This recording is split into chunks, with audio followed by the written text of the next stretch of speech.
Estimados amigos, estimadas amigas, sean todos muy bienvenidos al segundo día de nuestro seminario Israel en Guerra, Profecías Bíblicas y Contexto Actual. Hoy vamos a estar terminando, también cerrando este evento que comenzó en el día de ayer, cuando ya tuvimos la conferencia del doctor Adolfo Reutemann sobre una especie de resumen, ¿no?, de las fuentes bíblicas que hablan sobre el fin de los tiempos. Luego tuvimos la conferencia con el doctor Armando Alducín sobre el fin de los tiempos en el cristianismo. Tuvieron la oportunidad de estar conmigo también y hablar de un poco de geopolítica, ¿no? En qué medida vemos aquí algunos elementos que pueden ser comunes con los textos bíblicos y con la también visión cristiana. Y hoy, como les prometimos ayer, vamos a estar viendo el tema del fin de los tiempos en el judaísmo. Y en un ratito va a estar con nosotros el rabino Marcelo Polakov, al que quiero presentar ya mismo, además de ser un amigo, el rabino Marcelo Polakov es el rabino del Centro Unión Israelita de Córdoba, Argentina. Él es licenciado en Relaciones Internacionales y magíster en Estudios Judaicos del Jewish Theological Seminary de Nueva York, graduado del programa de Educadores Superiores en el Centro Melton de la Universidad Hebrea de Jerusalén. Ha sido profesor de Talmud y Alajá, es decir, la ley judía, en el Seminario Rabínico Latinoamericano Marshall Meyer. Durante más de 10 años fue elegido presidente de la Asamblea Rabínica Latinoamericana. Es el responsable también del diálogo interreligioso del Congreso Judío Latinoamericano. Así que, sin más, nos comunicamos directamente con Córdoba, Argentina, con el rabino Marcelo Polakov. Marcelo, un honor que estés con nosotros aquí, un honor invitarte a que nos des de alguna forma el cierre de este evento. Así que gracias por estar con nosotros. Hola, bueno, al contrario, el honor es todo mío. Agradezco al Instituto Moriá y especialmente a mi Moré y amigo, mi maestro y amigo Ariel Orovitz. Siempre es tan grato hacer cosas juntos. Bueno, vamos a entrar en tema Vale. para no perder, digamos, el poco tiempo que tenemos siempre. Y fíjense, la palabra tiempo. La palabra tiempo es una palabra muy extraña. Cintia creo que nos va a ayudar con un pequeño PowerPoint. Empieza este PowerPoint que preparé con una diapositiva que ahora la van a ver en pantalla. Ahí va. Que habla más que nada de la concepción del tiempo.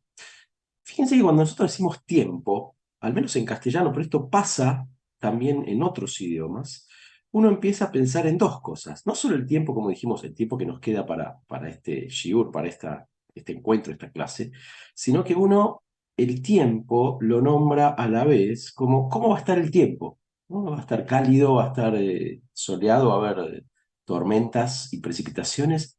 ¿Por qué atamos la idea del tiempo meteorológico a la idea del tiempo en el sentido de cronometrar algo? Es curioso y sin embargo tiene que ver con todo lo que estamos empezando a ver, a descubrir en esta tarde, por lo menos aquí en Córdoba, Argentina. Y los astros y el tiempo tenían que ver de entrada, desde los principios del tiempo, con cómo se desarrollaba la idea de lo que iba a suceder. Fíjense, ¿saben cómo se dice tiempo en hebreo? Avanzamos una diapositiva más. Ahí lo van a encontrar en la próxima diapositiva. Se dice Zman. ¿Pasó, Cintia, la que sigue? Ahí está, brillante. Esa palabrita Zman, que significa tiempo, es curiosa en hebreo porque si le agrego con la próxima diapositiva una Hey, una letra que está en rojo ahí, al principio y al final, y queda la raíz de la misma palabra, el tiempo se convierte, Zman, en Azmaná. Azmaná es una invitación. Evidentemente, el tiempo en términos, les diría, vitales y espirituales, termina siendo sencillamente una invitación. Y quiero que veamos cuándo, en alguna medida, digamos, desviada por mi vocación y por mis intereses así muy judaicos, les voy a contar ¿Cuándo nace la idea del futuro? Porque el futuro de los tiempos, en hebreo se dice Aharit Hayamim, empieza en un lugar y en un tiempo muy específico que tiene que ver con la próxima diapositiva que les voy a mostrar y que van a reconocer algunos. A ver. Muy bien. Eso, la imagen para los que tengan más años, va a ser la película de Charlton Heston con los 10 mandamientos y está basado en la idea de Egipto. ¿Por qué en Egipto podemos afirmar que surge la idea del tiempo? Vamos una diapositiva más. En el texto bíblico, en la Torá, en el libro de Deuteronomio, ahí lo tienen bien cerquita, aparece una especie de prohibición muy fuerte que dice, ahí la podemos leer en voz alta, a ver, esperen que acá lo tengo. No habrá de, el libro de Deuteronomio, ¿no? No habrá de hallarse en ti el que hace pasar a su hijo o a su hija por el fuego, el que practica la adivinación, el agorero, ni el mago, ni el hechicero, ni el demonálatra, ni el que consulta a nigromantes o sortilegios, ni el que inquiere a los muertos, ya que abominación para Dios es todo aquel que practica esto, y por causa de estas abominaciones, Dios expulsa de ellos a ellos delante de ti. Vale decir, el texto bíblico se ocupaba muy fuerte en que no consultemos a todo tipo de adivinadores o agoreros. ¿Por qué? Porque en última instancia el hecho de que todo esté ya preestablecido, de alguna manera va en contra de la idea de lo que significa el tiempo. Si el tiempo está preestablecido, prácticamente no hay tiempo, porque el tiempo sería cíclico y repetitivo, y ya todo estaría en un principio, como se dice, predeterminado. Sin embargo, fíjense la placa que sigue. En el concepto más judaico de la idea del tiempo, el futuro está asociado a la idea del prójimo.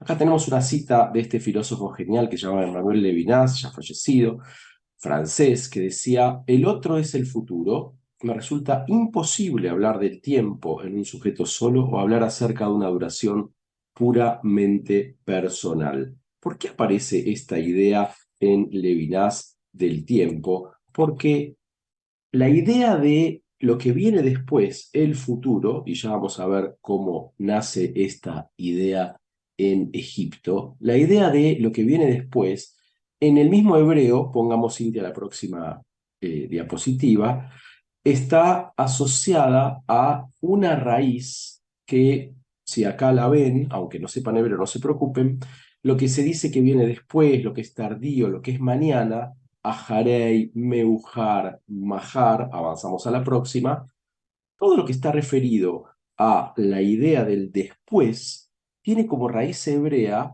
esta palabrita que tienen allí que se pronuncia Aher. Aher es el prójimo, Aher es el otro. Y de ahí viene la palabra, como les decía recién, Meujar, Aharei, Mahar, mañana, tardío, después. Es decir, que hay un concepto muy fuerte que liga la idea del futuro con la idea del prójimo. ¿Por qué? ¿Por qué digo que en Egipto nace el futuro? Si ustedes, si nos ponemos todos nosotros en la idea en la vida, mejor dicho, en el lugar de los esclavos hebreos en Egipto, veremos que lo que sucedía allí era que nadie se quejaba de la situación de esclavitud. ¿Por qué? El mundo, como lo vemos nosotros y como cualquiera lo puede verificar muy simplemente, el mundo tiene procesos de la naturaleza que son absolutamente cíclicos, eternos y repetitivos. No sé, primavera, después viene verano, después viene otoño y después viene invierno. Eso se repite, se repite. El ciclo solar, el ciclo de la luna, una florcita que nace, se desarrolla igual que un animalito, se reproduce y muere. Bueno, todo lo natural es absolutamente, la creación es cíclica. Ahora fíjense, lo que sucedía hasta el momento de la aparición de Moisés era que la concepción de dominación, especialmente del faraón y de egipcio, que era la civilización más avanzada de la época, había una concepción social que igualaba justamente la historia y la sociedad con lo natural. Vale decir, si el mundo funciona cíclicamente desde el punto de vista de la naturaleza y no hay ningún cambio, es decir, el perro que era perro hace 5.000 años va a seguir siendo perro dentro de 5.000 años y el sol va a volver a salir todos los días. Bueno, esta concepción aparecía también pegada en la idea de lo social. Y si uno de nosotros era esclavo, era obvio que esto era cíclico, eterno y repetitivo, que si yo era esclavo, mi hijo, mi nieto, mi recontra tataranieto también lo iba a hacer. Y si obviamente era faraón, lo mismo pasaría con su nieto, bisnieto y tataranieto. Ahora bien, ¿qué viene a romper este esquema de dominación en la cual la historia y la sociedad no tenían futuro porque no había ninguna posibilidad de cambio? Porque el otro no tenía escapatoria, ¿no? Tenía escapatoria. Y no había una idea de después, porque el después era igual que lo anterior. Vino alguien que era la idea de la tradición judía, en este caso representada por Moisés, por un mensaje que decía básicamente que lo que fue hasta hoy no necesariamente debiera ser repetido y debiera ser igual mañana. Es decir, no quiere decir que si uno es esclavo, su hijo o su nieto debiera hacerlo. Las cosas que siempre fueron eternas, simples y repetitivas, no son a nivel social, a nivel humano, predeterminadas y inmodificables. Con lo cual, aquí empieza la idea de una esperanza, la idea de un futuro.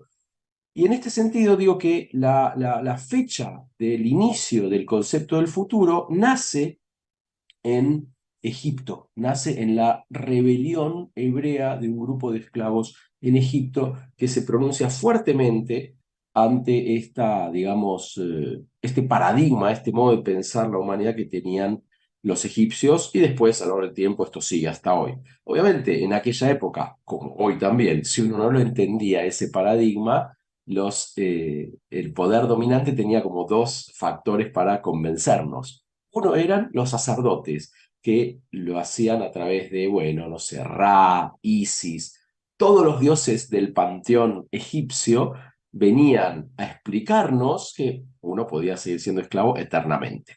Y si no alcanzaba con la explicación, entre comillas, religiosa, aparecían, por supuesto, los soldados que lo hacían más claro desde otro punto de vista un poquito más violento. Entonces, esto cambia el paradigma a partir de la revolución mosaica, la revolución de Moisés, y empieza la idea del futuro. La palabra futuro, la palabra tiempo, perdón, que dijimos que se llama Zman en hebreo, que es una asmaná, una invitación, tiene también una idea distinta de tiempo vinculada a lo divino. Me voy a explicar yendo un poquito más para atrás en la historia para después volver aquí. Vamos a la próxima diapositiva. Bueno, acá hay un reloj de tiempo nomás. Para preguntarnos de dónde sale el concepto de tiempo, lo vamos a atar al nombre divino. Próxima, por favor.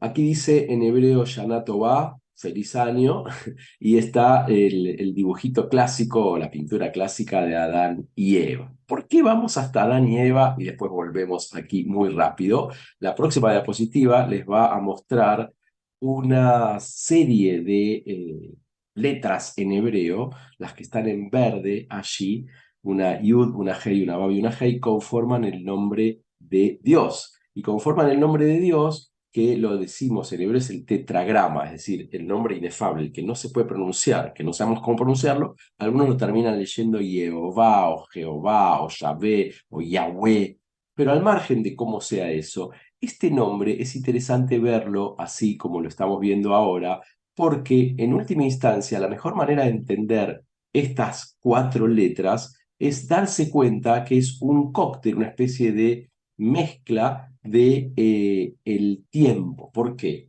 Porque en hebreo, eh, cómo se dice fue, cómo se dice es y cómo se dice será, es una conjunción de lo que están viendo en pantalla. Es decir, me explico un poquito porque esto es medio complicado, especialmente para los que no saben hebreo. Si yo quiero decir en hebreo fue, es allá, allá. Se escribe con un par de letras en hebreo que ahí las tienen en rojo, completadas. Después yo puedo decir en hebreo ové, que quiere decir presente, y si quiero decir futuro, voy a decir iye, ¿m?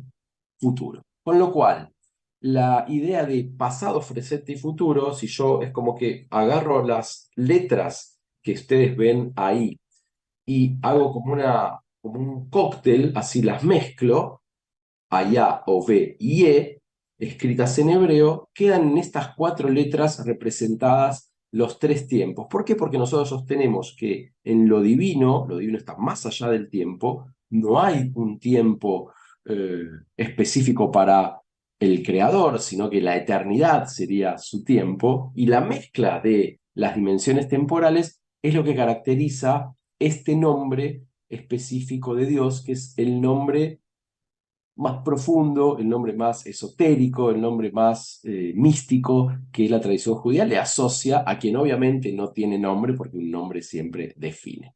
Vayamos un segundito a la próxima diapositiva. Bueno, fíjense este texto que lo deben conocer porque es un clásico del texto bíblico del libro del Eclesiastés, del libro de Coelet, que dice: hay un tiempo para todo y para cada cosa debajo del cielo hay una época. Una época para nacer, una época para morir, una época para sembrar, una época para arrancar lo sembrado, una para la guerra y una para la paz. Estas citas tan clásicas, les quiero marcar una palabrita también muy importante que aparece aquí, que es no solo el concepto de Zman, la kol Zman. Zman, ya dijimos, es hay tiempo, pero también hay otra manera de medir el tiempo en hebreo que es como más amplia, de Zman, que sería un tiempo más limitado, y se denomina et, se denomina et. Allá está, es como si ven el texto en hebreo, empezando desde la derecha, es la tercera palabrita de et. Avancemos un segundo. Quiere decir que et lo podemos traducir como época.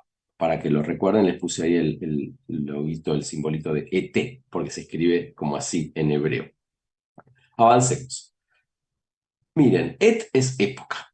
Ahora, ahí lo ven escrito en rojo. Sin embargo, está esa raíz hebrea de esas dos letras, da origen a la palabra ata, que significa ahora, ata, atik, que significa antiguo, y atid, que significa futuro. Vale decir, en el concepto de época está como entremezclado, o a partir de la palabra esta época, uno puede ver cómo se conforma con este mismo núcleo la idea de el presente, el ata, el atik, lo antiguo, y el futuro. ¿Por qué digo que esto es importante? Vamos a la próxima. Porque nosotros estamos acostumbrados a caracterizar el tiempo como una línea, digamos, como si fuera cronológica, en donde el concepto del tiempo, entre comillas, más natural sería el del pasado, del presente y el del futuro. Ahí en la columna media que está en hebreo, les dije las tres palabras que conforman, en última instancia, el núcleo del nombre divino, Ayah o Ye. Pero de la columna derecha lo estamos viendo en el hebreo a partir de la idea de cosmológica de la época, que da origen a Atik, a Ata y a Atid, que vendría a ser lo antiguo, lo actual y lo futuro. Sin embargo, hay quienes sostienen, en la próxima diapositiva, que esa concepción así lineal de pasado, presente y futuro no es la correcta, sino que ponen, y muchos así filósofos existencialistas especialmente, ponen primero el presente como si hubiera un presente continuo y no pasado, presente y futuro, y acomodan esas tres dimensiones de otro modo y ponen el presente como la que define todo, y del presente aparece la idea del atik, del pasado, del allá, y si no, después también aparece desde el presente en el que estamos la idea del futuro. Sin embargo, próxima diapositiva, la idea de la tradición judía, bueno, ese es un profesor mío que falleció hace mucho y de mis maestros que decía hoy, basándose en esta de recién, que decíamos esta categoría que no es pasado, presente y futuro, sino presente, pasado y futuro. Marshall Mayer decía, hoy, en este presente tenés que decidir qué otro ayer querés mañana. Y era una linda frase. Sin embargo, hay una tercera manera de comprender el tiempo. Y la tercera manera de comprender el tiempo es la próxima diapositiva, que tiene que ver con que el primer tiempo no es ni el pasado ni es el presente. La primera dimensión temporal es la del futuro. Y en este sentido, la idea de la tradición judía es poner al futuro como aquella dimensión temporal de donde se desprende el pasado y finalmente llegamos al hoy. Esto parece medio ridículo, porque ¿cómo vamos a poner el futuro y que del futuro se desprenda el pasado y el presente? Sin embargo, depende de cómo uno esté ubicado en su dimensión espiritual, es que va a encontrar mayor sentido a lo que está haciendo en el presente. Es decir, si yo baso mi presente en el futuro y desde ese futuro entiendo el pasado, pues ahí voy a operar mejor en el tiempo presente y me va a permitir eso modificar y cambiar. Próxima diapositiva. Miren esta frase qué preciosa. La sacralidad de la historia de nuestro pueblo yace en ver el pasado en el presente a fin de por siempre ser contemporáneos del pasado. Este rabino, que era maestro del rabino anterior que les puse, Marshall Mayer, lo que pone en evidencia es cómo hacemos que la sacralidad del tiempo funcione en el presente. En el fondo, próxima diapositiva, lo que tenemos que hacer es atar nuestra existencia al futuro. Por eso cuando el Dios se le aparece a Moisés en esa zarza ardiente en Egipto y que lo llama para liberar al pueblo de Israel y así poner la idea base de que lo que siempre fue no tiene por qué volver a repetirse, cuando Moisés le dice, ok, voy al faraón y le digo, tengo que liberar a mi pueblo, porque Dios me lo pide. ¿Qué Dios? Me va a preguntar. ¿Cómo se llama tu Dios? Me va a preguntar el faraón. Y el Dios eterno le contesta con esta frasecita, Eye Asher Eye. Eye significa seré, es la presentación divina en tiempo potencial futuro. Es decir, el Dios que trae la idea de Dios, no es el Dios, la idea de Dios que trae Moisés y que da origen en este sentido a lo que postulo como el nacimiento de la idea de futuro, en donde el cambio es posible y nada es constante y repetitivo como sí lo es en el mundo de la naturaleza, se presenta a Dios en la zarza ardiente cuando Moisés le pregunta con qué nombre le dice al faraón y al mismo pueblo que lo manda, es Eyé. Seré el que seré, es decir, el potencial, el futuro se convierte en el primer tiempo. Y cuando el futuro se convierte en el primer tiempo, página que sigue o diapositiva que sigue, tenemos la idea de esperanza. ¿Por qué les digo la idea de esperanza? Porque lo que no cambia no tiene ninguna esperanza de cambio. Con lo cual, la idea de asociar una futura esperanza como el futuro de los tiempos, que es lo que vienen estudiando desde nuestro querido Adolfo Reutemann, ayer, los que empezaron el seminario, vamos a ver que la idea de la esperanza puede ser la esperanza en los tiempos venideros, la esperanza mesiánica, la esperanza en los últimos días, la esperanza en la resurrección, la esperanza, como lo quieran llamar, y después podemos ver algunos de estos términos, la esperanza nace aquí en Egipto, en ese momento. ¿Y por qué esta imagen de una especie de alpinista o andinista? Por cómo se dice esperanza en hebreo, que es hermoso. Próxima diapositiva. Esperanza en hebreo se dice tikvah. Para los que conocen un poquito de tradición del pueblo judío, el himno del pueblo judío, que después terminó siendo el himno del Estado de Israel, el himno nació como 50 o más años antes del Estado, se convirtió en el símbolo del movimiento sionista a partir de finales del siglo XIX. El himno se llama Atikva, la esperanza.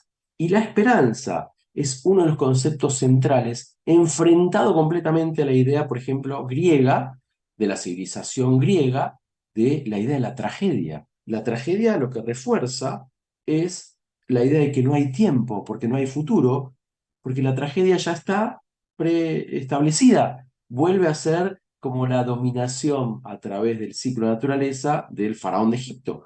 Entonces, frente a la tragedia griega, la idea de la tradición judía iniciada con la revolución de Moisés en Egipto aparece como aquella que pone el factor tiempo y el factor futuro digamos, en letras capitales, en mayúscula total. Esperanza en hebreo, tikva, viene a su vez de una raíz hebrea que es fuente, la mikve, que a su vez viene de la idea de kav, que es una soga. Y uno dice, ¿qué tiene que ver la esperanza con una soga? Lo que tiene que ver es en la diapositiva anterior que vimos, en donde, ¿por qué una soga? Porque la esperanza es el primer tiempo, este tiempo futuro que les decía, que es como un alpinista que tira la soga, tira, no sé cómo se llama, pero sí la soga, más alto, la clava arriba, digamos, de la cima de la montaña, y desde ese mirar hacia arriba, en el sentido también temporal, hacia el futuro, empieza a agarrarse y va elevándose, pero porque la soga está puesta encima, la soga está más adelante, y ahí es de donde entonces uno mira dónde está para abajo y ve de dónde viene, del pasado, y finalmente empieza a subir, ¿no? Hacia la esperanza con el presente puesto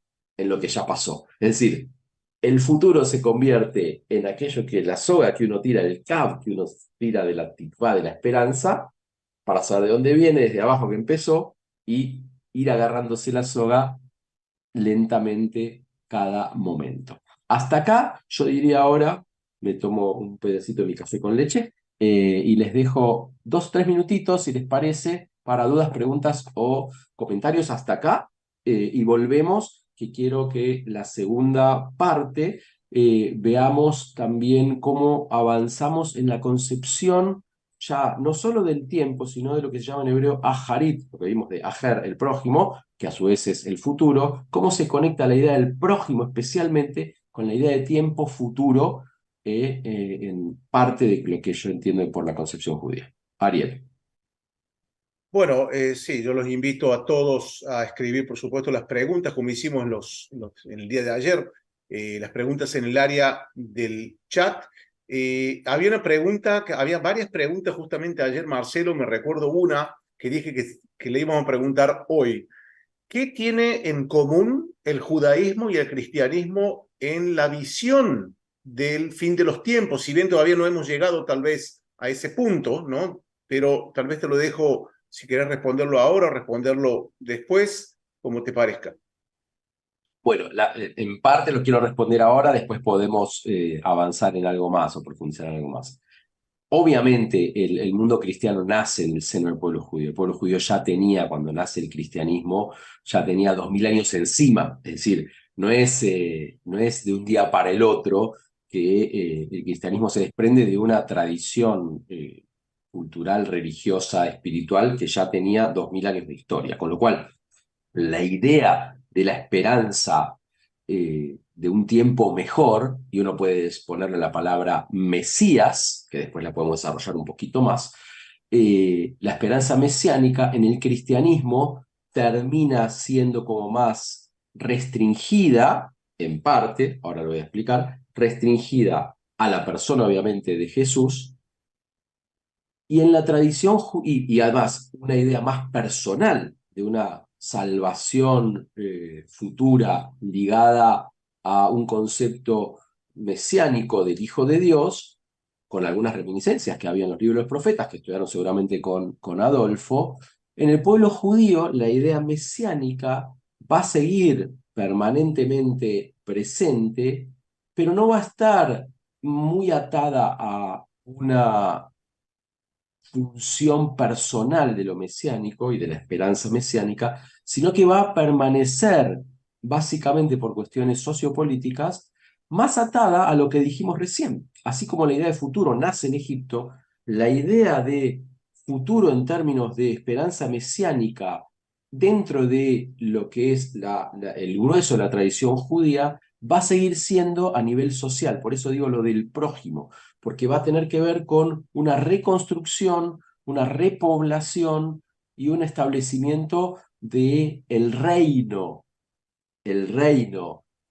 de Judá o el reino de Judea en un futuro cuando ya había sido, en este caso, muy lastimado y destruido básicamente por el Imperio Romano, específicamente el año 70, ¿no?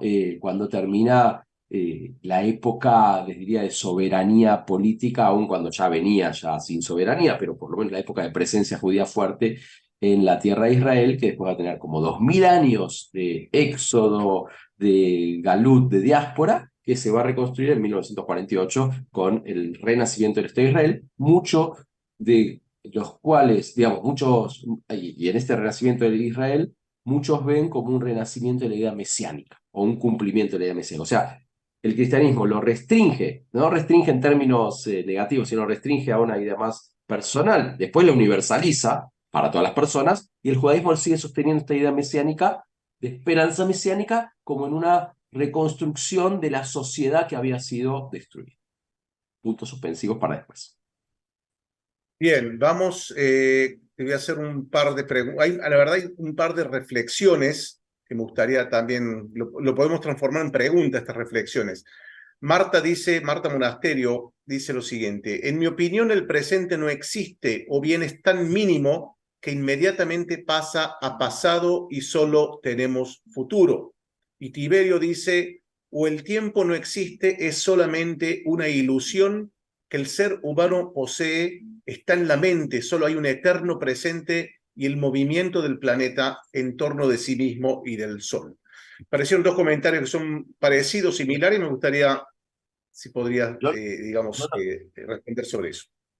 por supuesto que todo esto no es matemática que se puede decir que 2 más 2 es 4, pero me parece que una de las maneras más bellas que he encontrado a lo largo del tiempo de descubrir qué es el tiempo y cómo ligarlo a una trascendencia desde el punto de vista religioso, que puede ser judío o no, no importa, es entender que el tiempo es aquello que fue creado por Dios para que no nos demos cuenta de que todo sucede al mismo tiempo.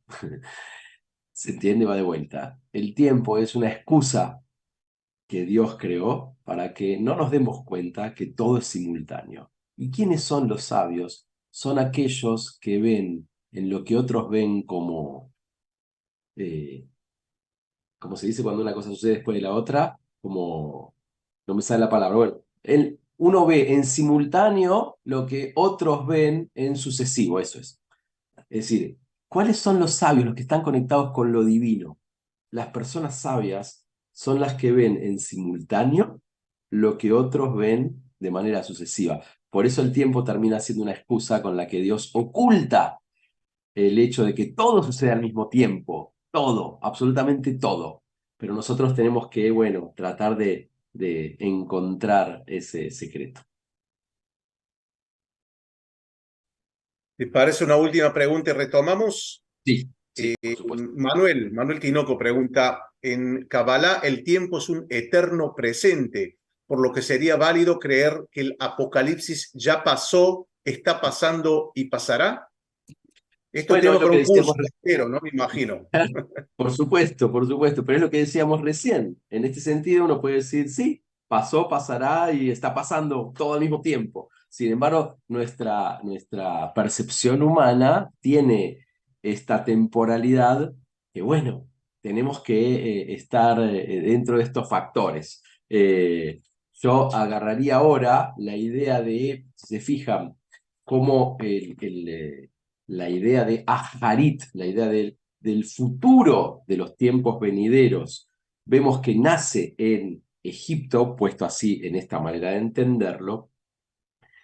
Cada Shabbat, cada día especial sagrado de la semana en la tradición judía, que empieza al anochecer del viernes y termina al anochecer del sábado, nosotros hacemos una bendición por el tiempo. Esa bendición por el tiempo ata la idea del Shabbat a dos situaciones. El Shabbat nosotros lo vemos como, se llama en hebreo, Me'ein Olam Abba. Me'ein Olam Abba significa como una muestra gratis del tiempo venidero, como que en Shabbat ese tiempo especial y sagrado vendría a ser como un 60avo de lo que será el futuro de los tiempos, o un tiempo mejor, o un tiempo venidero, o los días mesiánicos, y lo atamos, siempre que hacemos esa bendición, con el vino de por medio, lo atamos a dos situaciones muy nucleares o troncales de la tradición judía. Una es Zeher, decimos, el Shabbat es un recuerdo de Yetziat Mitzrayim, de la liberación de Egipto, pero también es un recuerdo, Zeher Lemaaseh Bereishit, que significa un recuerdo, un testimonio de el relato o el suceso de la creación. Y aunque no parezca, otro de los secretos del futuro de los tiempos se halla en cómo comprenderlo a partir del relato de la creación. Y en este sentido, lo voy a hacer rapidísimo para también después meternos en algunas de las preguntas que sugirieron. Si uno recuerda el relato básico de los 6 días de la creación del Génesis, del primer capítulo del Génesis, uno ve, esto se lo debo a un rabino que se llama Uri Sharki, muy inteligente y muy sabio. Él dice que en cada relato, en cada día que se relata el primero, el segundo, el tercero, hasta el sexto de la creación, hay una estructura similar. Y uno lo ve que la estructura es un programa, una especie de un deseo divino, la realización de ese deseo, una especie de evaluación por parte de Dios de lo que se hizo y el cierre. Por ejemplo, el primer día Dios dice que haya luz, deseo, el deseo, programación. Después dice, y fue la luz, se hizo. Después dice, y vio Dios que la luz era buena, hay una evaluación de lo que se creó. Y después termina, y fue la tarde y la mañana del primer día. Esa estructura se repite con algunos detalles, pero se repite básicamente en todos los días. Por ejemplo, el cuarto día, Dios dice que haya luminarias para iluminar de día y de noche. Entonces aparece y después se hace el sol, la luna y las estrellas. Y vio Dios que lo que había hecho era bueno, y fue la tarde y la mañana del cuarto día. Así con cada uno de los días. Sin embargo, si uno se fija el día sagrado, el séptimo día, no hay ninguna idea de, a ver, similar en la estructura de los otros 6 días. Porque el sexto día lo que dice es que Dios terminó de armar, voy a leérselos directo, terminó de crear lo que había hecho. El sexto día, dice así, se los leo directamente en castellano, dice así. El cielo y la tierra, perdón, acá está. Con el séptimo día, Dios finalizó la obra que había hecho. De este modo cesó en el séptimo día de toda la obra que había estado haciendo, lo bendijo al séptimo día y lo declaró para que fuera sagrado, puesto que en este día Dios cesó toda la obra que había estado creando. Es decir, no, si uno dice, a ver, veamos, ¿cómo es el programa del séptimo día? ¿Qué es lo que se busca? ¿Dónde está la estructura del séptimo día? No dice, y fue la tarde y fue la mañana del séptimo día. Con lo cual, si uno, desde un punto de vista así conceptual, nosotros todavía estamos en ese séptimo día, porque todavía no concluyó. Y si estamos en ese séptimo día a nivel cosmos, el hecho es que la característica principal de este séptimo día es que Dios lo sacraliza. Es lo primero que sacraliza, es decir, hace sagrado el tiempo. En hebreo dice Vaikadesh Oto, lo hizo sagrado. Por eso nosotros, esa ceremonia que les decía de santificación del séptimo día, la llamamos Hidush, sacralidad. Ahora bien, ¿qué quiere decir ser Kadosh? Ese es el proyecto, ese es el modelo. Ser Kadosh es ser sagrado, y es el modelo que en el mismo texto bíblico dice más adelante en el libro Levítico, Kedoshim Tiuk y Kadosh Ani. Ustedes van a tener que ser sagrados, porque yo soy sagrado. La sacralidad termina siendo el programa del séptimo día, cosa de que nosotros, en algún momento del tiempo, construyamos una sociedad que se precie de tal en donde fuimos sagrados con el prójimo, y Dios, podríamos decir que el final de ese texto sería así. Y vio Dios que fueron sagrados uno con su prójimo, y fue la tarde y fue la mañana del séptimo día. Y ese séptimo día que concluye sería la idea como más preciosa de los tiempos mesiánicos. ¿Ok? Ahora bien, nos metemos en un conflicto fuerte de la idea del Mesías dentro de la tradición que me preguntaba Ariel, cristiana y judía. ¿Qué es el Mesías en la tradición judía? Por supuesto que la palabra Mesías, esto lo habrán aprendido tal vez con Adolfo, es una palabra que aparece en el texto bíblico, el texto de la Torá, pero aparece con una idea de más también restringida. Por ejemplo, el ungido se puede traducir Mesías o Mashiach, y había un sacerdote, por ejemplo, eso lo dice el libro de Números, que había un sacerdote que era el Cohen Mashuach, que quiere decir, el Cohen ungido era el que, por ejemplo, el Mashuach Milhamá, así por ejemplo dice allí, que era el Cohen que era ungido para la batalla. ¿Y qué hacía este sacerdote? Era ungido y era para la batalla porque era el que hacía como las arengas militares. Bueno, vamos a luchar, tengan fe, que tenemos que tener, no sé, a Dios encima, que podamos vencer a nuestros enemigos, etcétera. Esa idea de unción aparecía ahí como una idea más específica de lo que era un Mesías, un Mesías. Esta idea se va a desarrollar, eso seguramente lo vieron con Adolfo Reutemann, durante la época bíblica. Yo no me quiero meter en ese tema, sí me quiero meter en cómo después de la Biblia, ya con las referencias que hay al Mesías o a la idea mesiánica, con tiempo mesiánica en Isaías, en Ezequiel, en Jeremías, en algunos de los Salmos también, y en otros libros como el de Daniel, pero sí quiero entrar en la época más rabínica, en la época, digamos, posterior al exilio de Roma, que podríamos poner como tiempo así cronológico, los siglos 3, 4 y 5, y de ahí en adelante de la era común, y uno puede ver, por ejemplo, que hay una enorme cantidad de referencias a la idea de lo mesiánico en los textos talmúdicos, y por ejemplo, se nos va a decir que, fíjense que elocuente, el texto del Talmud va a decir que 7 cosas se crearon antes de que Dios cree el universo. Y una de ellas era el nombre del Mesías. Va a aparecer junto con la idea de que se creó el paraíso, que se creó una especie de infierno, que después podemos hablar un ratito al respecto, que antes incluso de la creación se había creado la idea del templo de Jerusalén y del nombre del Mesías. Asimismo, el Talmud, para que lo quiera buscar, en una parte, en un tratado que se llama Pesajim, que es el tratado de la fiesta de Pesaj, en la página 54, en el folio B, les voy a leer esto un poquito, dice que hay 7, además es bello para entender muchas cosas, dice que hay 7 cosas que están ocultas para el ser humano, 7 cosas ocultas para el ser humano. Una, Yom Amitá. Yom Amitá significa el día de la muerte de cada uno de nosotros. Yom Anejamá, el día del consuelo, el día en que tengamos consuelo. Omek Adin, la profundidad del juicio, cómo entender el juicio está oculto, el juicio divino, está oculto a nosotros. Mabel y Bosh el Javeró, está oculto a nosotros qué es lo que hay en el corazón de nuestros prójimos.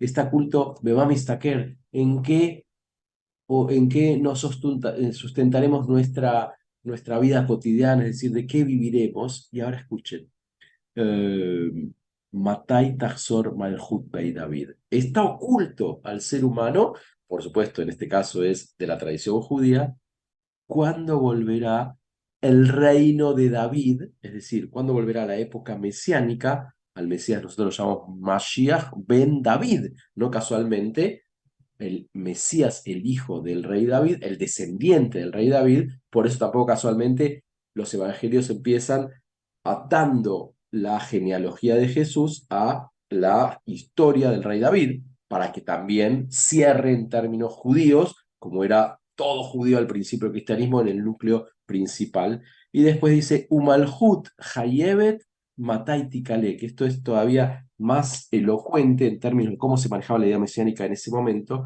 es decir, la séptima cosa que está oculta ante el ser humano es cuándo va a terminar el reino perverso, el reino opresor de Roma.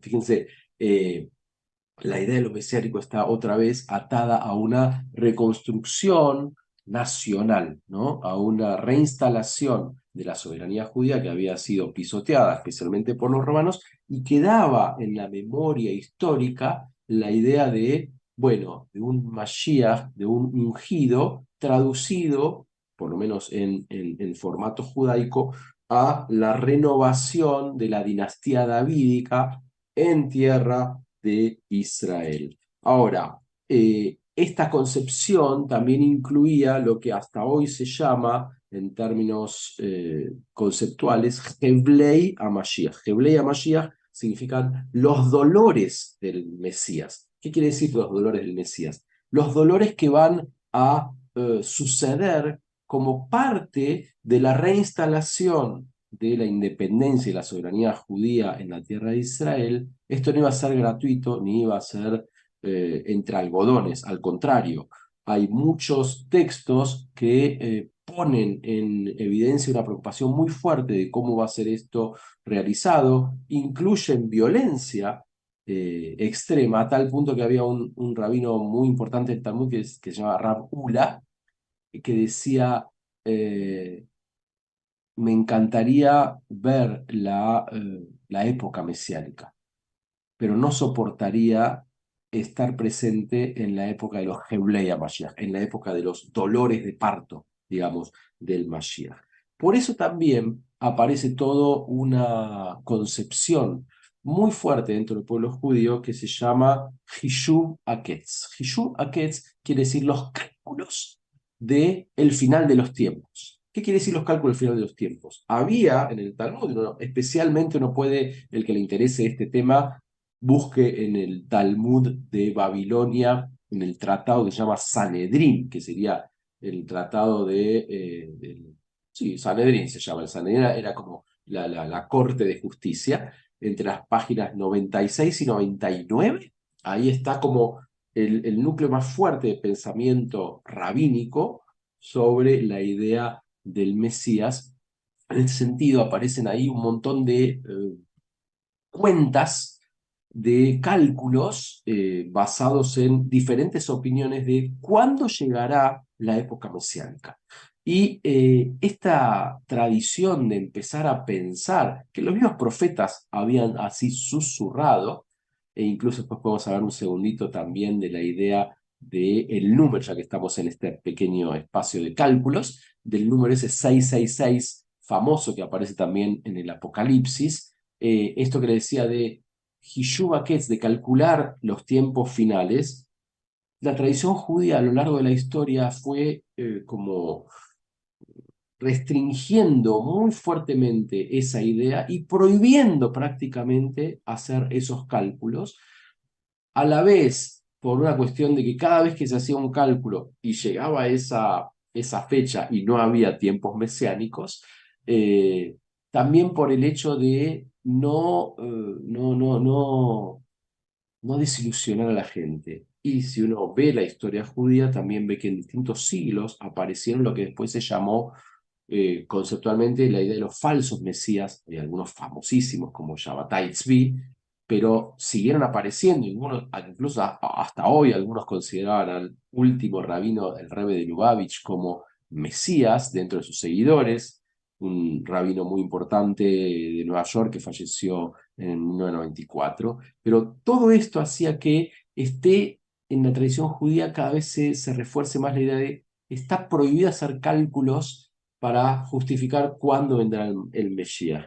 Y de hecho surge especialmente, por ejemplo, con Maimónides, y hasta hoy tal vez ustedes en alguna fiesta, si no fuera una fiesta judía, se las recomiendo, a un casamiento, un bar mitzvah.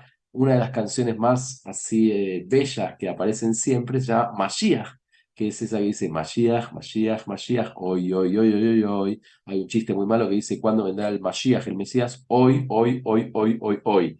Es malísimo el chiste, pero se los dejo acá grabado.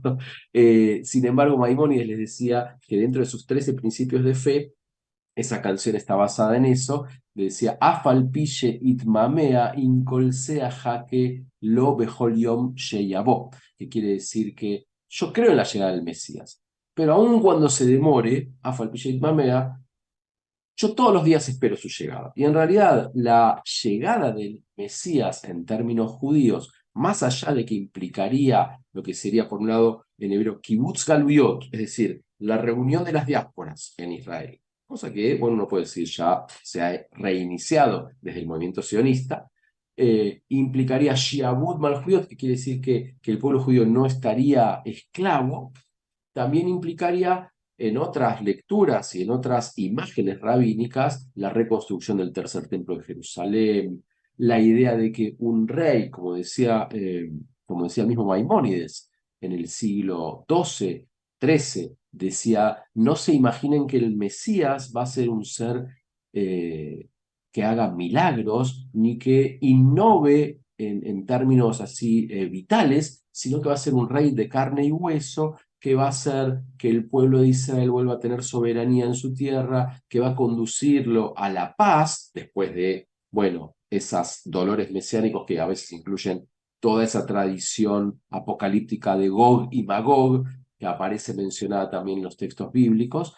Pero bueno, finalmente va a ser un líder, que uno podría decir político, a nuestros ojos de hoy, que va a lograr un estatus de soberanía y de paz permanente. Por supuesto que esto, en sentido así más social y político, a lo largo de los siglos dentro de la tradición judía también fue adosándose, especialmente en contacto con otras culturas, adosándosele a esto la idea del final de los tiempos en términos ya no solo generales y sociales, sino en términos personales, como era un poquito de lo que venía a aportar la tradición cristiana, con la idea de una resurrección incluso personal después de la muerte, que ese es otro capítulo que incluye el concepto también de Tejiat Hameitim, de resurrección de los muertos, que va a entrar también dentro de la tradición judía y va a tener un desarrollo paralelo al concepto de mesianismo,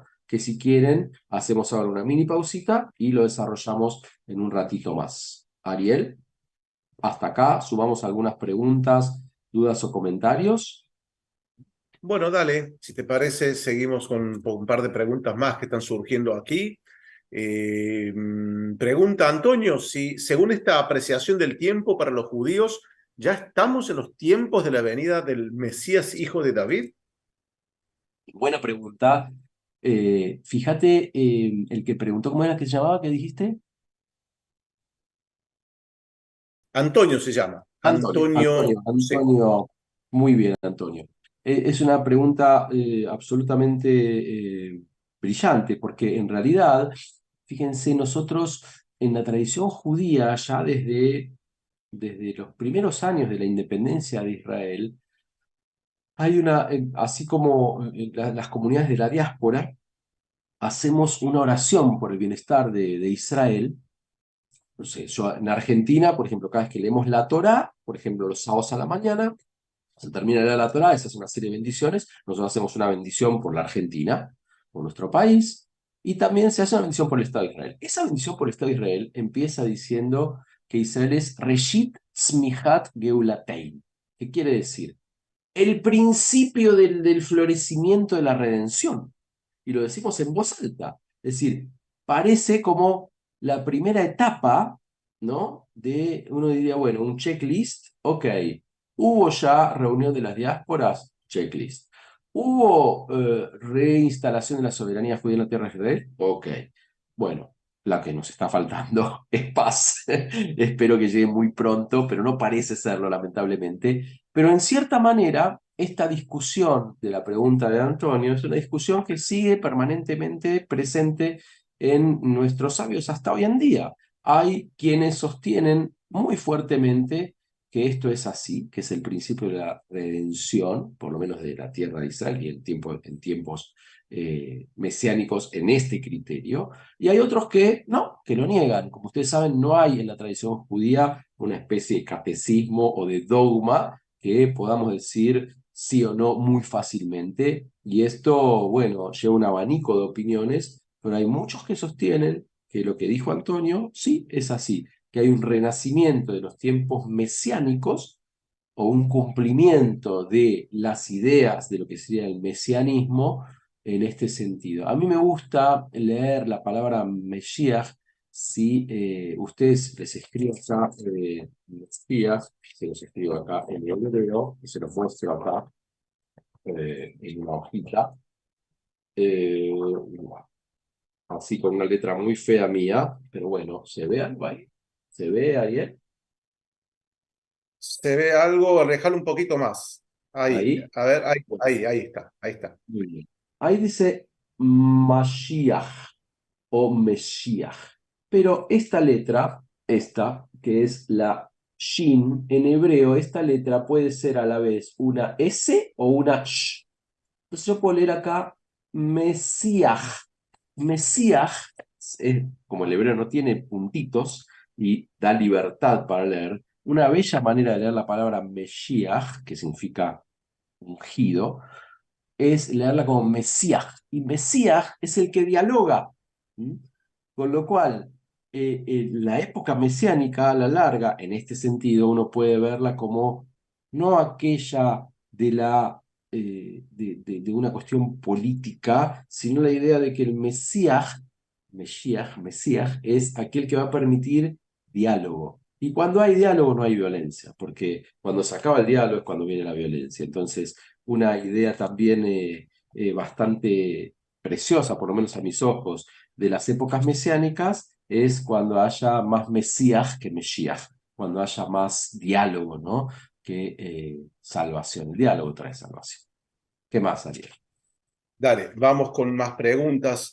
Aurora pregunta, ¿cuáles fueron las fuentes que usó el Talmud para mencionar la esperanza del Mesías? Bueno, no hay una sola fuente. El Talmud muchísimas veces, en su mayoría, es como se lo llama la tradición oral. Es decir, la Torá oral es lo que complementa a la Torá escrita. La Torá escrita es lo que llamamos nosotros la Biblia hebrea, que la llamamos Tanaj, que es como una especie de compilación de 24 libros, los libros de la Torá, los 5 libros del Pentateuco, los libros de los profetas y los libros que llaman los escritos. El Talmud ve con lupa, pero no solo con lupa cada texto del Talmud, la tradición oral, ve la tradición escrita, pero también la ve en su contexto. Entonces, yo siempre digo, no hay manera de ver un texto, de analizar un texto sin dos cosas. Una es el contexto y otra es el pretexto. El pretexto es lo que trae cada uno. Imposible que leamos algo sin nuestro pretexto. Pre en el sentido de previo, pero también pretexto con qué ojos miramos. Y el contexto en el cual se leían las escrituras era la fuente principal del Talmud asociada a lo que, bueno, venía alrededor. Entonces, era muy esperable que la idea de los tiempos mesiánicos en la tradición talmúdica esté como teñida por la falta de independencia o el recuerdo de la destrucción que se había hecho, no solo del templo de Jerusalén, sino de todo el sistema de administración judío, la soberanía judía, que ya, a pesar de que no era a nivel estatal, porque ya los romanos habían entrado hacia un montón, pero sí tenían, por ejemplo, algo de soberanía en términos del Sanedrín, de las cortes, que todo eso se fue perdiendo. Entonces, a la luz de la lectura que hacían de las fuentes, esto podría contestar a quien había preguntado cómo lo hacían. Bien, seguimos con más. Vos avísame cuándo querés continuar o si seguimos con Sí, preguntas. ¿Está bien? una pregunta más, Rosa, ¿no? Quiero comentarles sí, algo bueno, de más conceptos que están atados a todo el tema de Ajarita y Amim, de los tiempos postreros o los tiempos venideros. ¿Mm? bueno, entonces te hago una pregunta más. Sí. Sí, Rosa pregunta, ¿en qué medida el final de los tiempos no es sino el final de la concepción del tiempo tal como lo habíamos conocido hasta ahora? El final de los tiempos no tiene por qué ser el final de todo, sino el comienzo de un nuevo tiempo.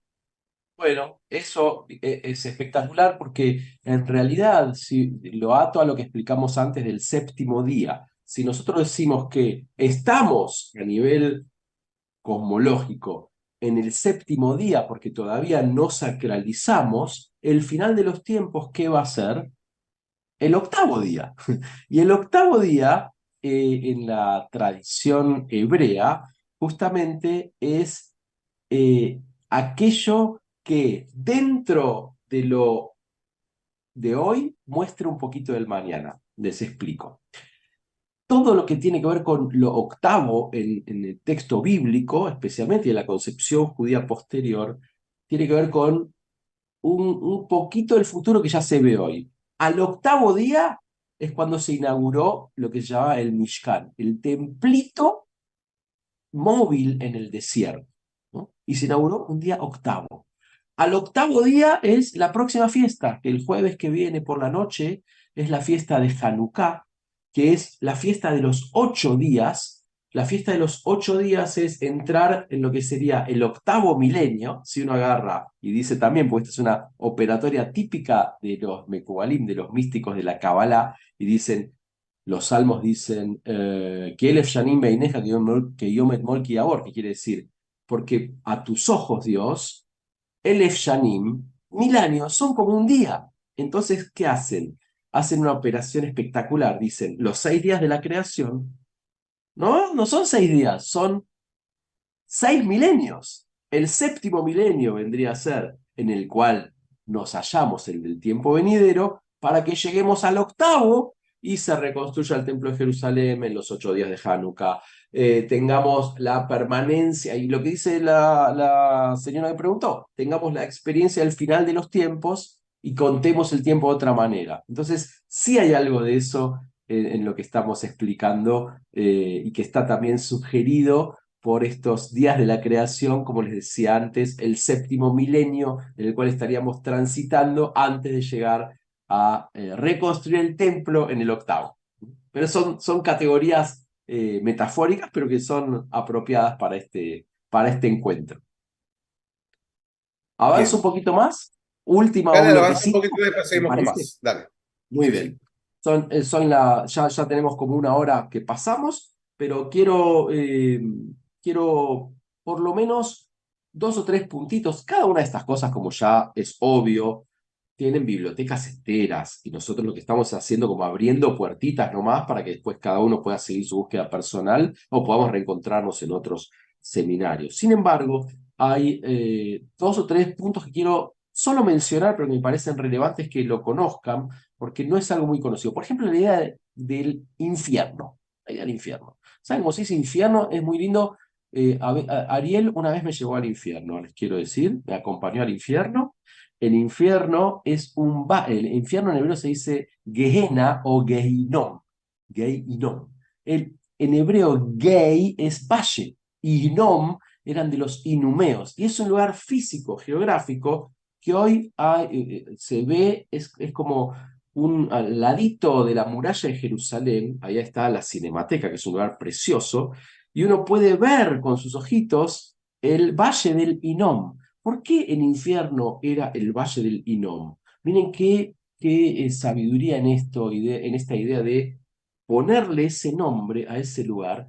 Parece que en ese lugar, de acuerdo a testimonios bíblicos incluso, a los inumeos arrojaban a los bebés al fuego como una especie de ofrenda. Esto fue visto con tan malos ojos desde la tradición judía que quedó en la concepción mental judía siglo tras siglo la idea de que el infierno era eso.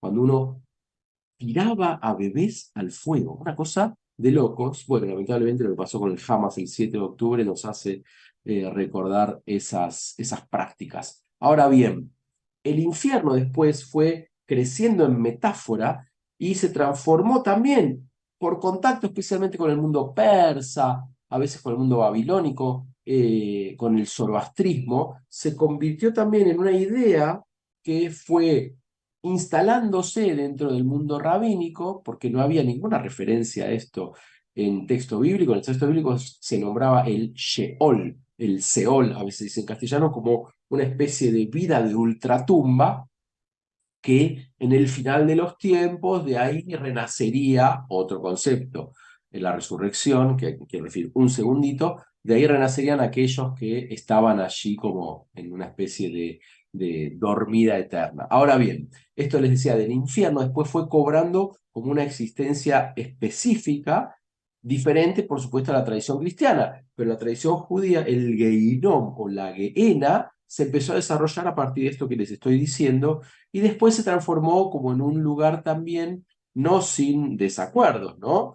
De estancia más parecido a lo que sería el mundo cristiano el purgatorio, porque no era algo eterno, sino era como un momento específico en donde también había una especie de juicio final para aquellos que habían llegado hasta ese momento habiendo desaprovechado la sacralidad de la vida. Es decir, los que desacralizaban la existencia terminaban en el Gan Eden, en el jardín del Edén, lo que en la cultura cristiana se llama el cielo, iban a este lugar llamado Gehenna o Gehinom.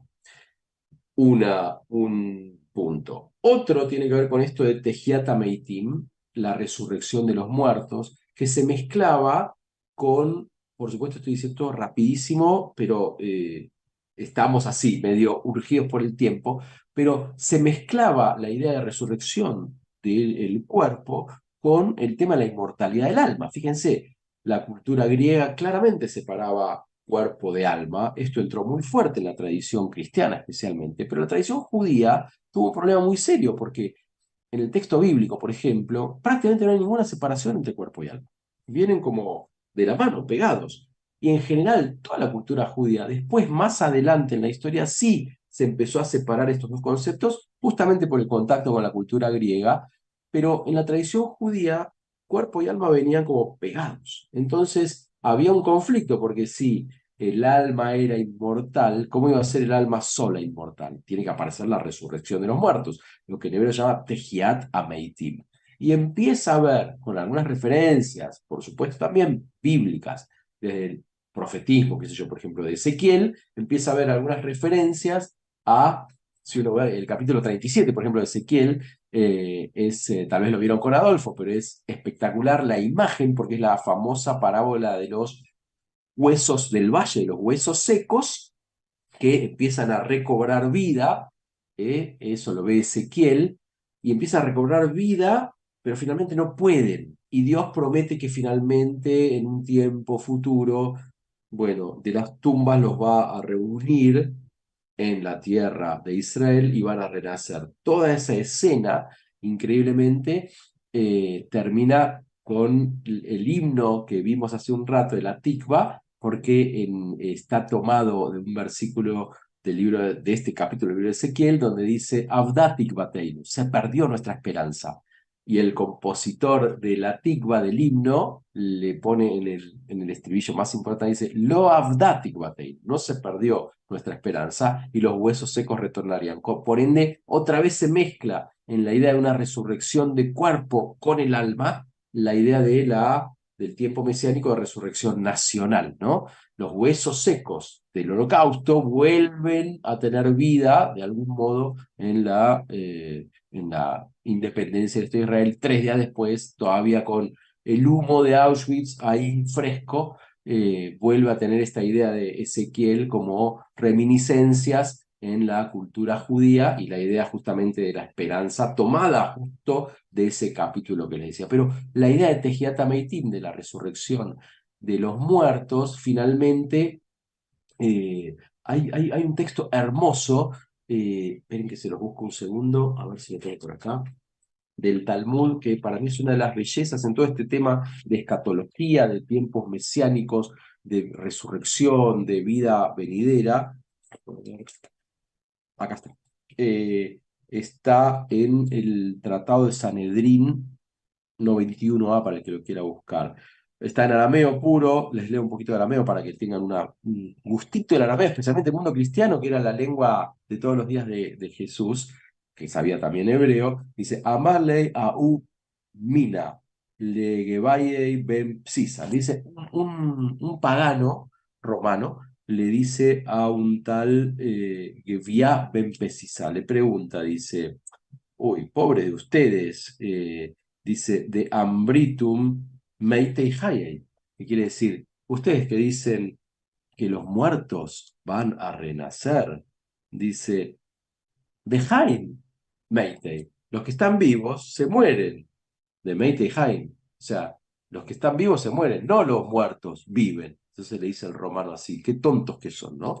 Y este Geviá ben Pesisá dice algo fantástico, dice así. eh, Baboy lahun, Hayabe. Qué tontos son ustedes, los paganos, dicen. De hambre tu maiti lohain, que dicen que los muertos no van a revivir. Dice, Bedelo abu hayei de abei hayei lo kolsheken. Dice, si aquellos que no tenían vida vivieron, ¿no es obvio que aquellos que ya vivieron pueden volver a nacer? O sea, miren lo que dice en este, y parece trabalenguas, lo que dice este sabio del mundo talmúdico le está diciendo a un pagano de Roma, le está diciendo, ¿a vos no confiás en que va a haber resurrección de los muertos? Y él dice, no, los que viven mueren. Cómo van a vivir los que murieron? Y este hombre le dice, ¿no te resulta más raro que viva alguien que no tenía vida y de golpe fue llamado a la vida? Si esto es así, es mucho más fácil que una vez que ya vivió pueda volver a renacer alguien que no tenía ni vida y nació. Entonces, en este mini relato talmúdico, uno ve cómo a veces, ¿no? Estas paradojas existenciales se mezclan también con conceptos que después van a ser parte de todo el desarrollo de lo que podríamos llamar la escatología judía, donde hay más conceptos, Olam Abba, el mundo venidero, Malchut Shamayim, el reinado celestial, Jerusalén Shel Mala, la Jerusalén de arriba, la Jerusalén del cielo, Olam Hadash, el mundo nuevo. Hay un montón de conceptos que a veces están como muy intrincados y que se mezclan y que nuestra tarea es poder abrirlos un poquito para encontrar algo de sentido a nuestra vida. A mí me gustaría, Ariel, no sé qué pensás, yo quiero, si tienes algunas preguntas más, y si no, me gustaría hacer como una especie de mini cierre de un tema que nunca cierra. Bueno, hacemos, ¿te parece un par de preguntas más? Y hacemos el cierre. ¿Bien?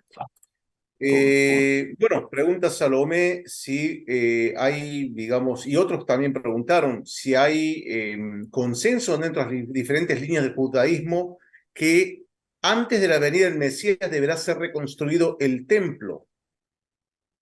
Bueno, no hay consenso, no hay consenso. Algunos piensan, o sea, es muy difícil poner como un listado cronológico de cómo se manejan estas etapas, ¿no? Hay consenso en la idea de el tiempo venidero, la época de Yemot HaMashiach, los días del Mesías, será sí o sí después de una especie de cataclismo, como es lo de Gog y Magog. Algunos dicen que sí, otros dicen que no. Eh, ya mismo a la idea del Mesías como una persona o como un tiempo también es discutible dentro de la tradición judía. Tampoco hay ok. Hay quienes dicen sí, va a ser una persona. Hay quienes dicen como Maimónides, va a ser una persona, como una especie de primer ministro rey. Y otros que dicen no, va a ser una época mesiánica. Yemot a Mashiach, los días del Mesías y no el Mesías. Hay otros que pregunten, que hay una figura que no es tan conocida, pero que aquí vale la pena recordarla, es Mashiach ben Yosef.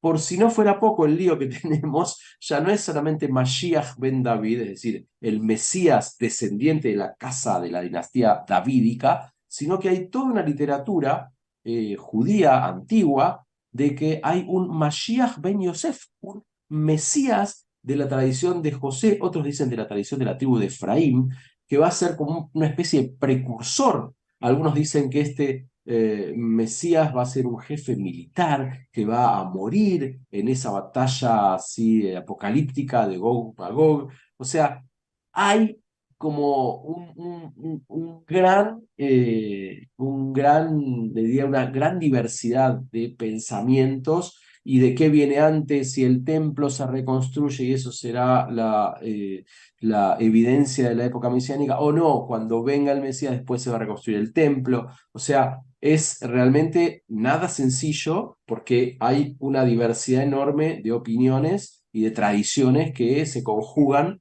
para este tema tan así amplio. Bien, seguimos con una preguntita más. María Teresa pregunta, ¿qué esperanza tienen ahora en las sinagogas en el mundo, en general, o en el judaísmo en el mundo, sobre lo que está pasando en Israel actualmente? Bueno, tenemos la esperanza, tenemos varias esperanzas multiplicadas. Por un lado, les diría que son como simultáneas y difíciles a la vez.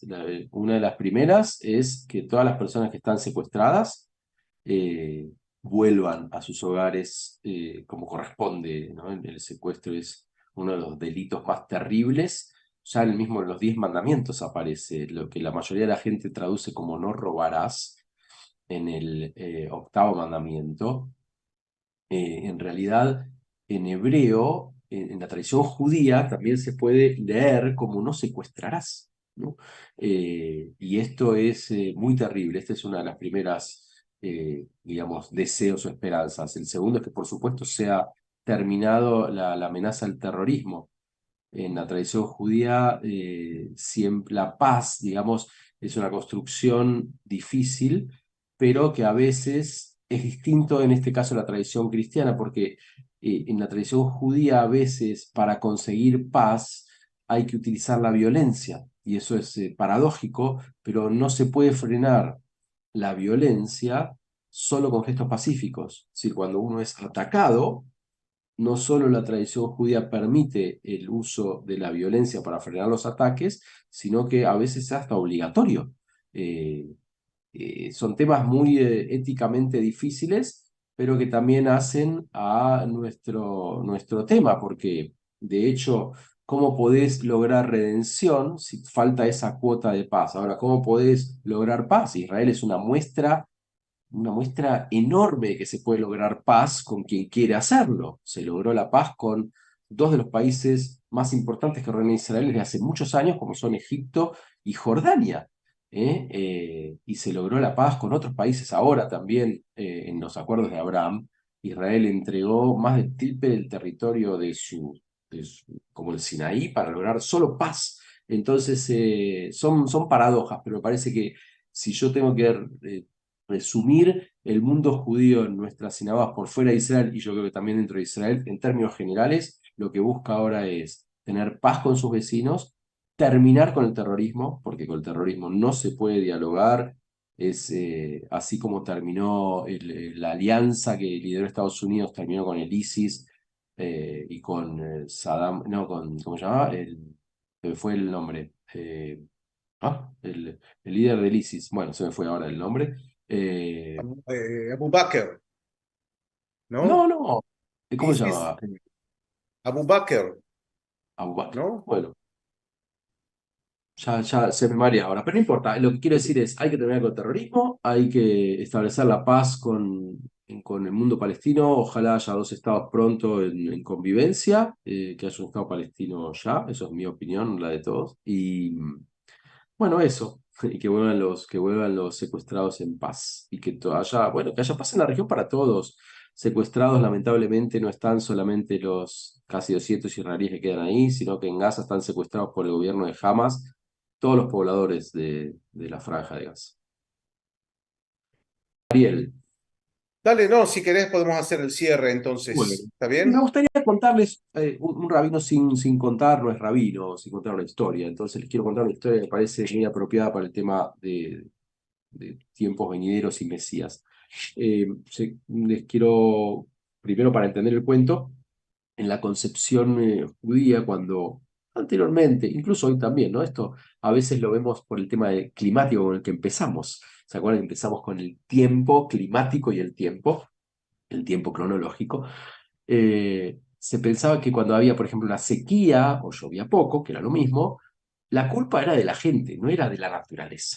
Pero ahora todas las cuestiones de acuerdos climáticos, vamos viendo que nosotros también somos muy responsables del clima, no es solamente ajeno a nosotros. Pero bueno, entonces, ¿cómo se pensaba en la tradición judía que a veces se podía remedar esa sequía?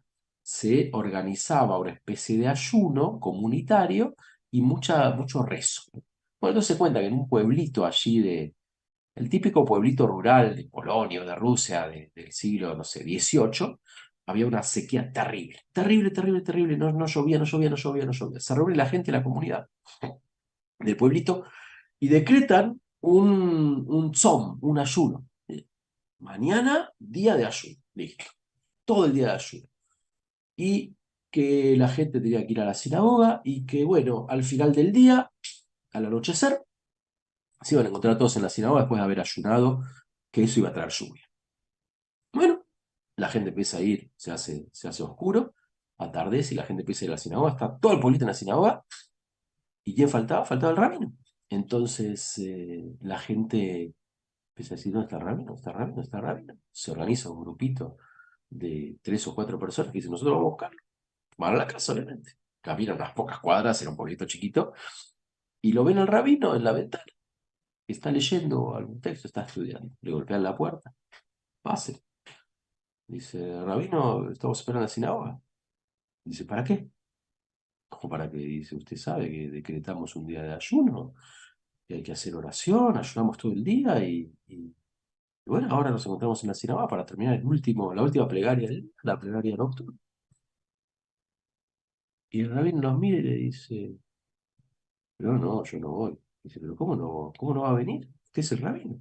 Dice, miren, ustedes decretaron un ayuno esperando que llueva y yo vi pasar a todo el pueblo allá por la ventana, por esta ventana, la vi pasar. Y ninguno tenía un paraguas en la mano. ¿Mm? Fíjense qué bárbaro. Cuando nosotros esperamos que sucedan cosas, pero no las acompañamos con hechos, las cosas no terminan sucediendo. La sabiduría del rabino, de este cuentito pequeño, era entender que si queremos que lleguen tiempos mejores, no alcanza, ¿no? Con rezar y decretar ayunos. Hay que tener el paraguas, porque hay que acompañar con fe y con actos ese tiempo. Con lo cual, les digo algo para finalizar. En el Talmud dice, creo que era Rabbi Yohanan, decía, si te dicen que llegó el Mesías y tenés que ir a Jerusalén a saludarlo, y vos tenés una semilla en tu mano que estás por plantar, primero plantá la semilla y después anda a saludarlo. Así que bueno, esperemos que plantemos semillas todos de mesianismo de todo tipo y que nos encuentren tiempos mejores. No solo nos encuentren, sino los traigamos nosotros. Y gracias a Moriá por permitirnos estudiar juntos un rato. Bueno, Marcelo, quiero realmente agradecerte. Tenés un sinfín de preguntas. Lo que quiero decirle a la gente, Marcelo, que vos tenés un curso junto con un curso que se llama En nombre del Padre y del Rabino, donde junto con el Alveda. padre Velasco hablan de muchos temas que te están preguntando acá sobre la muerte, sobre el Mesías, sobre el templo. Montón de temas que fueron tratados. Un curso, la verdad que una perla de sabiduría. Así que todos aquellos que recuerdan ese curso, es cuestión de volver a verlo. Aquellos que no, ya saben, pueden inscribirse en nuestra plataforma. Así que, Marcelo, entonces me queda nada más despedirme de vos, agradecerte por estos minutos, ¿no? Realmente has tratado un tema muy complejo en poco tiempo y nos has dejado mucha esperanza, como dice mucha gente aquí, para un futuro mejor. Así que muchas gracias por todo. Cuídense. Shalom, shalom. Chau, chau. Gracias, Marcelo, ¿eh? Gracias.